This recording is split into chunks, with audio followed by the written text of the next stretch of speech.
Estás viendo Canal América, televisión dominicana para el mundo.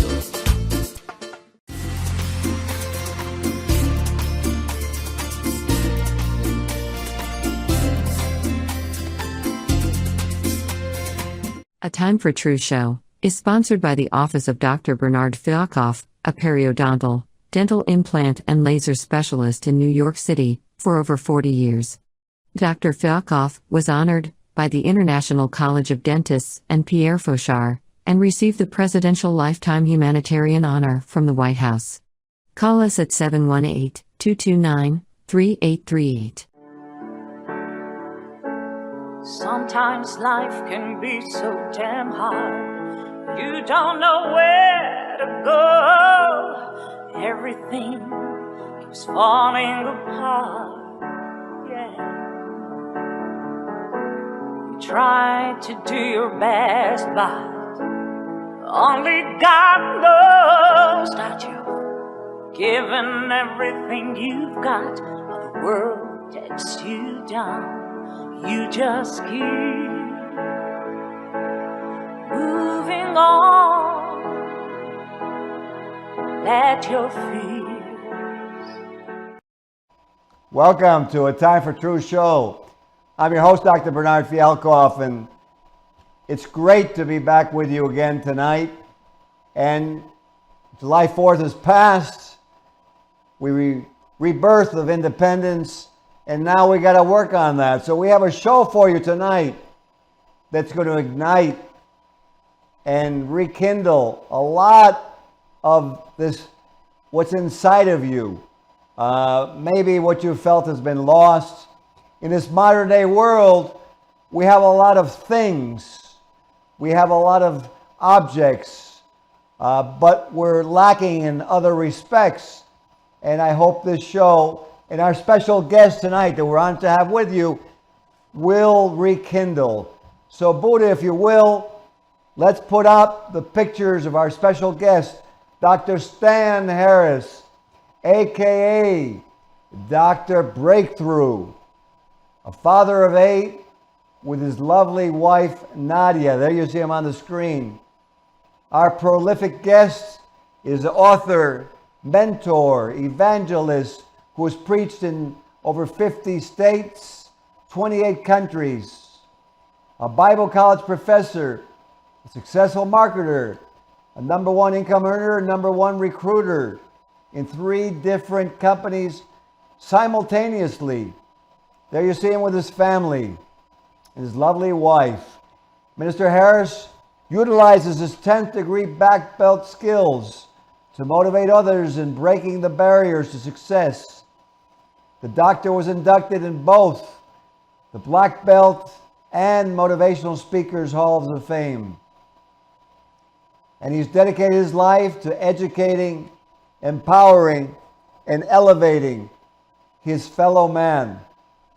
As the most entertaining, enlightening, and electrifying speaker, he formulated the 21-day Breakthrough Challenge and is the founder of the Great Discovery, which empowers people to live their lives without limits.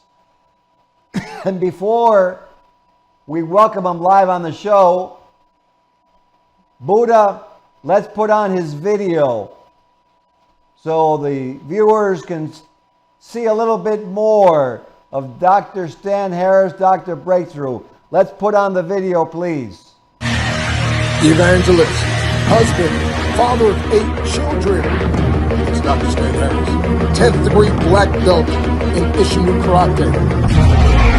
Voted into the Black Belt Hall of Fame.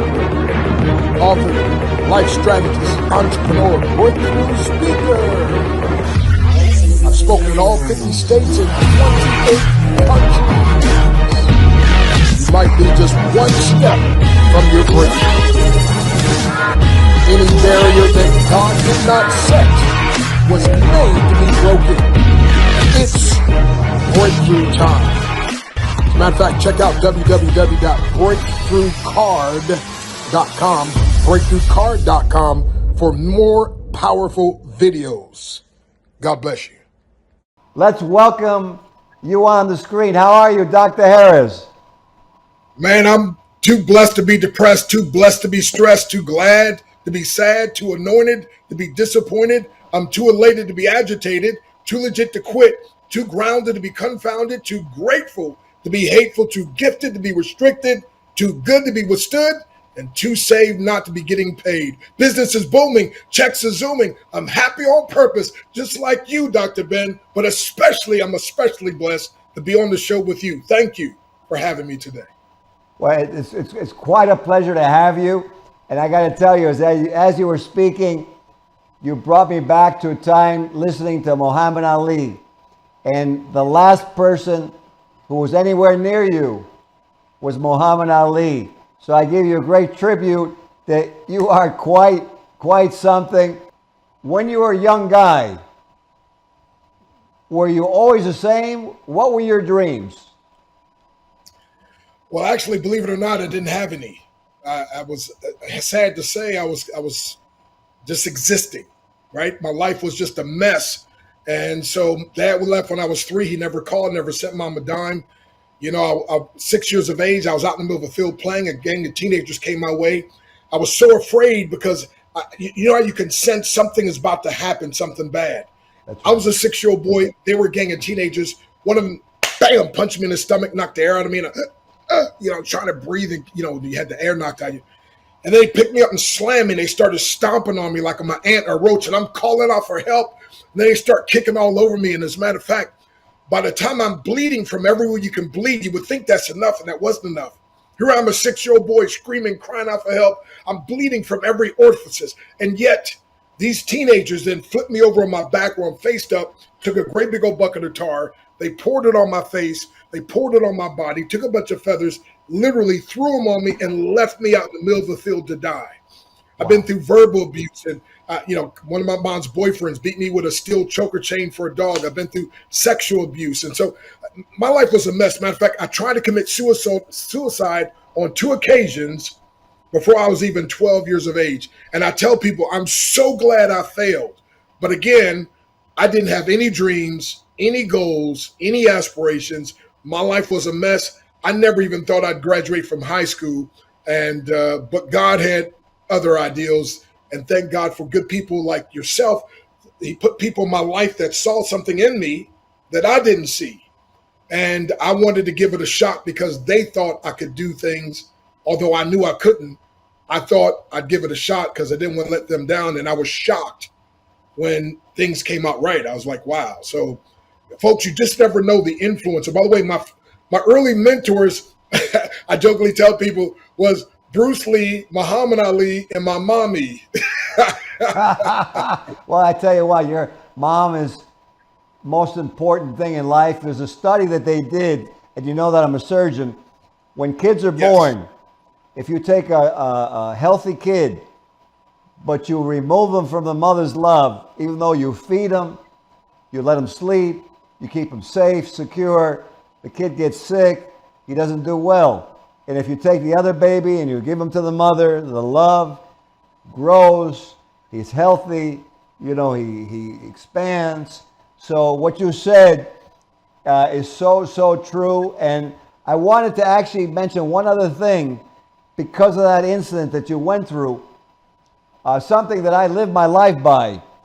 When something is very, very good, I used to think that meant people were going to help you and that it was going to be supported and you're going to get a lot of applause or support financially.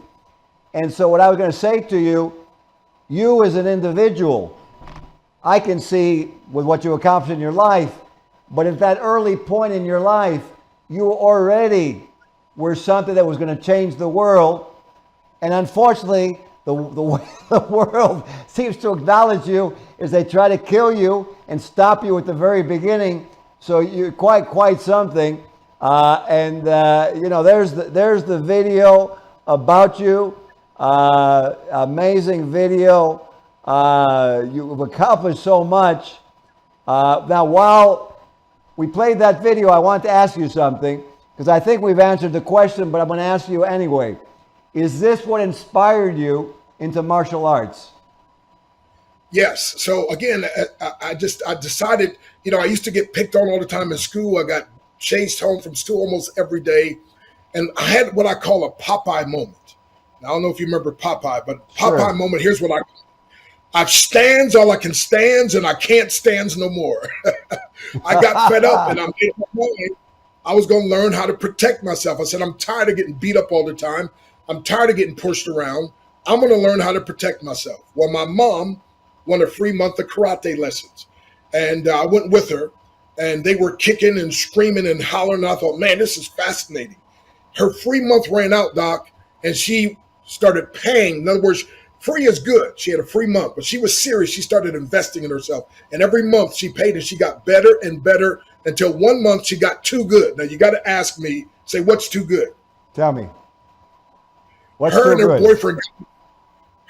boyfriend got in a fight and she knocked him out cold. When I saw my 5-for-1 mom knock out a 6-for-1 guy, matter of fact, he's laying on the ground. I looked at my brother Ronald. Ronald looked at Lonnie. We looked at the guy on the ground. We said, man, whatever you do, don't mess with my mama. My mama's bad, man. My mama's bad. And it dawned on me, if the martial arts could do this and help my mother, this is the ticket. This is what I needed, right? And so I got started. And again, before then, no dreams, no goals, no aspirations, no nothing, right? But now I get started in martial arts. And of course, the first thing they told me is, well, we got to teach you self-discipline before we teach you self-defense. I was like, no.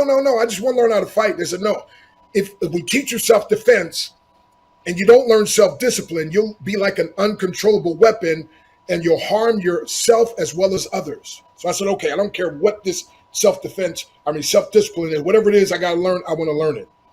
And that's the thing that changed my life, learning how to discipline my emotions, to be disciplined, right? But at any rate, so I got started in martial arts. I gave it everything I had, worked out 4 hours every day. My sensei, Japanese word for teacher, instructor, and I took what's called Isshinryu karate. And so he had 3 different classes. One class was for women.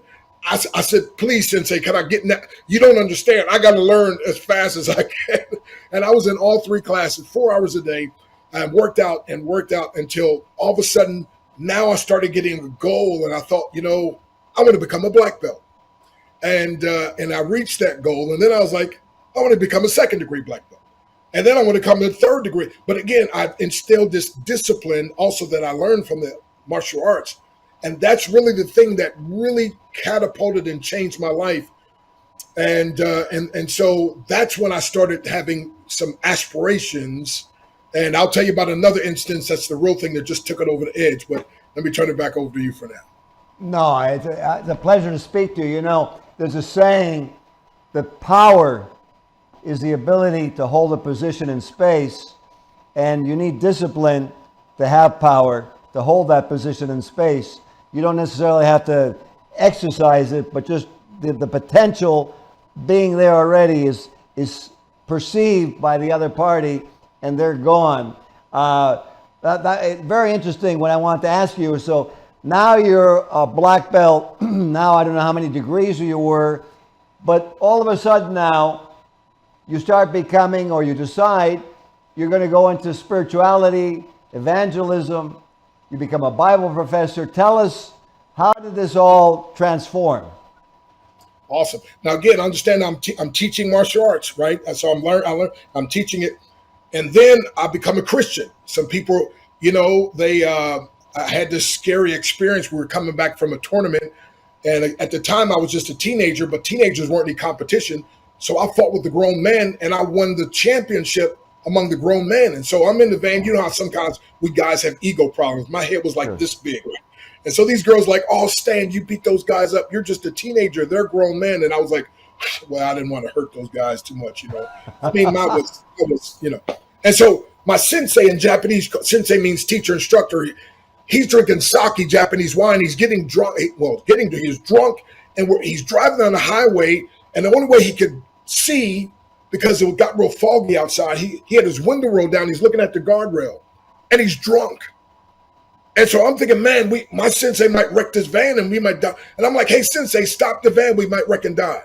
Now, I break boards in my head and bricks with my hands and things like this. But this guy 2 seats from me, he broke bricks with his head. And it's like, you ever seen somebody, a few fries short of a Happy Meal, lights on and nobody's home, he was and I was like, Sensei, we might reckon die. And this guy says, if we die, we just die. I'm thinking, man, you crazy? I never thought about dying before. And I'm thinking, man, I said, but if I die, man, I won't be able to break any boards and bricks. And, a lot of times when I do demonstrations, I lay on a bed of razor sharp nails and put 150-pound bricks on my stomach. The guy takes a 20-pound sledgehammer and breaks it off. And of course, I jump up and preach. They like, anything you say, preacher, go. You know what I mean? And so I said, man, but of course, that's before I was preaching. But anyway, I said, if I die, none of this stuff is going to matter. I'm like, man, I want to know I'm going to heaven, but I don't know. And make a long story short, some folks a week later knocked on my door and they said, hey, we just want to invite you to our church and we want to talk to you about the Lord. Can we ask you a question? I said, sure. They said, if you died today, I was like, oh no, don't talk about dying. And they didn't know what I'd gone through.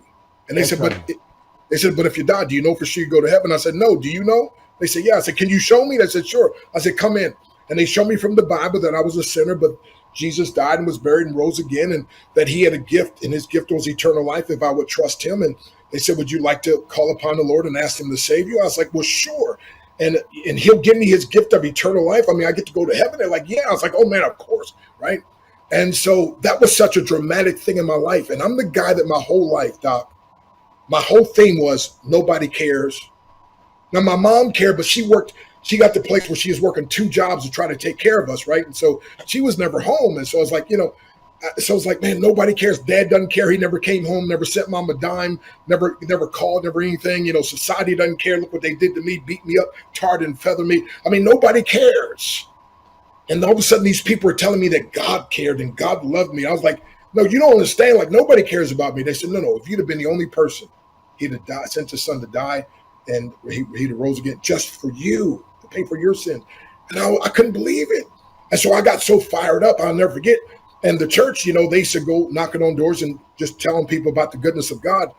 And as a 15-year-old teenager, I remember I said, I want to dedicate my life. I think I just feel something that I should just spend my whole life going all over the world, telling people that God loves them and he can turn their life around. Because Doc, I was the biggest mess I knew, man. I mean, messed up to the core.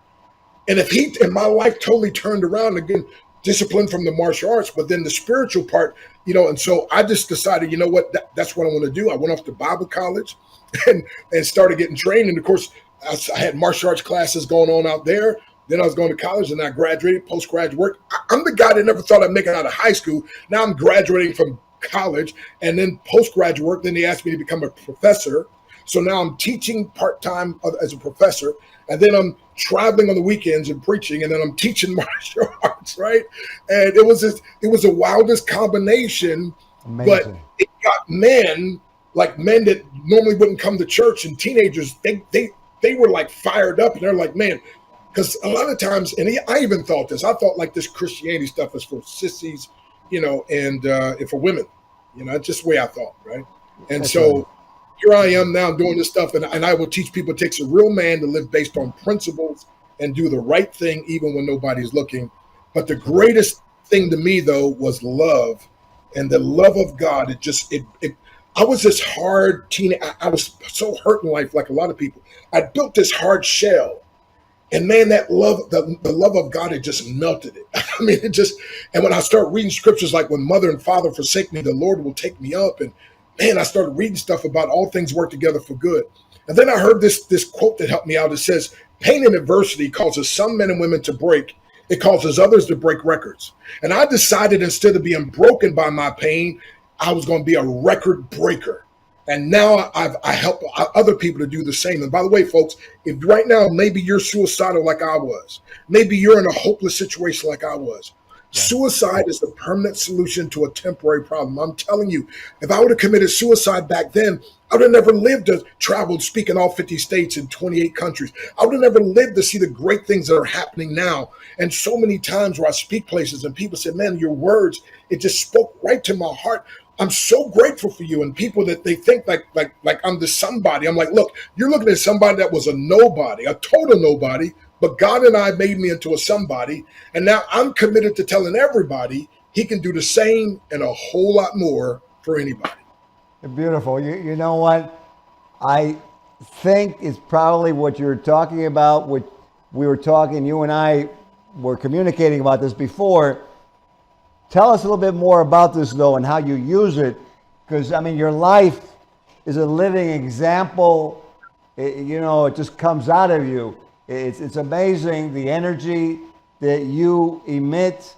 I think if just hanging around with you, you get healthy. So it's like, my question, not really a question, but more to ask you to expound more on this. Tell us about your interesting philosophy from mess to master. Yes. Yeah. So again, because of my life, and people, they start saying, man, what in the world, like when they would find out my background, like all these people, they always thought, because I would never share my background message at first. And they would always think that I grew up in, with a home with a mom and a dad and all this love and compassion and everything just, and I was like, no, even like when you said, what dreams did you have? People were shocked when I tell them I didn't have any, right? I was, hate to say it, I was like an animal, like a dog. I was just existing, right? Just from day to day. Didn't understand about purpose and all that, right? And so anyway, so my message to people is simply this, and that is every mess, or every master rather, was once a mess or at best mediocre. Therefore, every mess or mediocre person can one day be a master. Now, whenever a mess or mediocre person becomes a master, you now have a message that if you market to the masses properly, you can make millions. And that's my story. And so again, I'm here to tell people, as a matter of fact, I teach my audiences when I'm done and I give them some principles. I said, now say this, you're no longer a mess. You're no longer mediocre. You are a master in the making. When you start understanding that, my friend, because Jesus said something very great. He said, the works that I do, he said, he that believeth on me, the works that I do shall he do also, and greater works. So I said, when you have a mentor, you cannot just do what your mentor has done, but you have the potential of doubling what the mentor has done. So I tell people, when you believe like I believe and do like I do, what happens for me can happen for you. But because I'm not the standard, it can happen even better for you. And that's my desire. That's my prayer. That's why I write powerful books like Your Breakthrough is Guaranteed, 7 Simple Steps to Your Success. And as a matter of fact, let me just give you just a taste. Look, absolutely. Go ahead. Okay, you were genetically encoded to experience breakthroughs. It's part of your very DNA. Your first breakthrough was when you beat over 40 million sperm cells to the womb. You beat them all. You came in first place. That's right. You are championship material. Your second breakthrough was when the actual water broke and you came through the birth canal. So you may not have been aware of it until now, but you, my friend, have been designed by God to be a breakthrough master. Now, the challenge is being given. Do what you were designed to do. Break through every barrier that tries to hinder your success. This is your birthright. This is your destiny.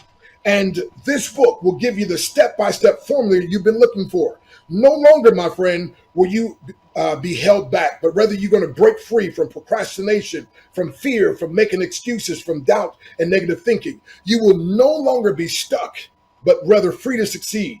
You are unstoppable. You can only be deceived into thinking you can be stopped. Oh, come on, somebody. I hope somebody's receiving that today. Wow. That's some summary or excerpt. Wow. The book's got to be totally amazing. Totally amazing. Forward by Les Brown, yes. What is it called? What is it called again? Okay, the book, again, it can be found on my website, drbreakthrough.com, but it's called, one of our books is called Your Breakthrough is Guaranteed, 7 Simple Steps to Your Success. Beautiful. And this literally chronicles the 7 steps that I took from being a mess to becoming a master, and now in the martial arts, a grandmaster, right? Which, when I started, I didn't even know there was such a thing as a grandmaster, right? But what I'm saying is this. This illustrates. Let me see if you can see this. I got a glass of water here. I don't know. Sure, go ahead. We can see that. Yeah, I can see that. Okay. So here's what happens. Every last person, God, there's a light in us. Every last one of us. But you know what happens sometimes? Life happens. Tragedy strikes. Death and destruction and all this. And literally, People get drowned in their problems. Drowned. Soaking wet. And now, nothing. They're stuck. They're suffering. They're just, and so I'm the guy that comes along and helps light their fire. So what I do is I ignite or reignite a passion of people for life, for love, for the Lord, and for business. Then I show them how through collaboration, we can not just burn brighter, we can burn higher. And Doc, I'm glad I get to burn with you on this TV show right now. Well, I tell you what, man, you got me definitely energized. There's no doubt about it. You are high energy since the first moment I started to communicate with you. And this show is for the viewers, so let's keep going for the viewers. So you kind of answering this already, so just continue. So what do you like concentrating on when you're speaking to others and helping them? Well, and again, what I love to do is, I love to help people to understand the power that's within them that they don't even recognize. So I like to do what I call, I activate their breakthrough consciousness. See, in other words, every time, and people, you can identify with this. Every time you make up your mind to do something good, it seems like there's barriers. There seems like there's roadblocks, right? It's like whenever you set a great intention, there seems like there's disruption. And most people take that to mean, well, it's not meant to be. And people get religious and start saying, well, maybe it's not the will of God. And I'm here to tell you, no, listen, any barrier, I apologize, I'm getting excited. I know what I'm about to say. I'm getting excited myself. Any barrier that God did not make, it was made to be broken. I was like, well, see, when I realized that all these people that I used to look up to and respect and admire, there's only one difference between them and me. And there's only one difference between you, my friend, anybody you look up to. I'm going to tell you this is what changed my life forever. That is, there's one little difference. They've simply had more breakthroughs than you. See, in between where you are and where you want to be is something called barriers. The amount of money you make now versus what you want to make in between is barriers. The kind of relationship you have now or relationships versus what you want to have in between is barriers. I could go on and on. You get what I'm trying to say. Here's what happens. Right. Most people shrink back from the barriers. See, and I used to think barriers are made to stop me. No, barriers were only made to stop two kind of people. Those who are not sincere, those who are not committed. But if you listen to me today, if you're like I am, if you're sincere, and you're committed. I didn't say perfect. I said sincere, and I said committed. If you're sincerely committed, I got good news for you. Barriers were made to be broken. As a matter of fact, barriers were created to help you sometimes discover the strength that you have that you're not even aware of. So I teach people within your pain is hidden power, and you can take that power, harness that power to create profits, and to profit your life, to profit others, and to create profits in business, because there's people that will pay you to help walk them through your journey of how you went from a mess to now being the master. And then I teach people, when I'm done with you, you're going to have a bumblebee breakthrough. Now, what's a bumblebee breakthrough? I'm glad you asked. That's a good question. See, aerodynamically, Doc, it's impossible for the bumblebee to fly. His wings are too small in proportion to his body. But because the bumblebee doesn't believe that, he flies anyway. And I'm trying to and some of you are going to have what I call a Super Ball breakthrough. You remember way back in the day, the Super Bowl, right? I couldn't find one, but I found a ball. And here's what I'm telling you. What I teach people is, listen, when life throws you down, you just bounce back. Come on. Every time it throws you down, you bounce back. And the harder it throws you down, the higher you bounce back, my friend. And as a matter of fact, you'll even start to shine and have a light. And I'm telling you, people think, oh, I failed because I went down. No, you're a failure only if you stay down, my friend. When you get back, you can communicate to others the steps you took and what happened, how you felt down there, but how you wanted to be back up and the things you did. People are like, wow, I needed to hear that. I can identify. It resonates with me. Now that helps me. But I'm saying this, my friend, it's been a crazy journey going from being a mess to a master. But now, Doc, it's just as hard now as it was going from a mess to a master. Now the hard part is now trying to convince people I wasn't always a master. I was a mess. And they look at me, no, like my wife, like she's like, baby, like she's like, you're the most confident man I've ever seen in my life. I was like, no, you should have seen me when I was young. I was like, I had no confidence whatsoever. I didn't believe in myself. She's like, you're the most truthful man I know, but you lying.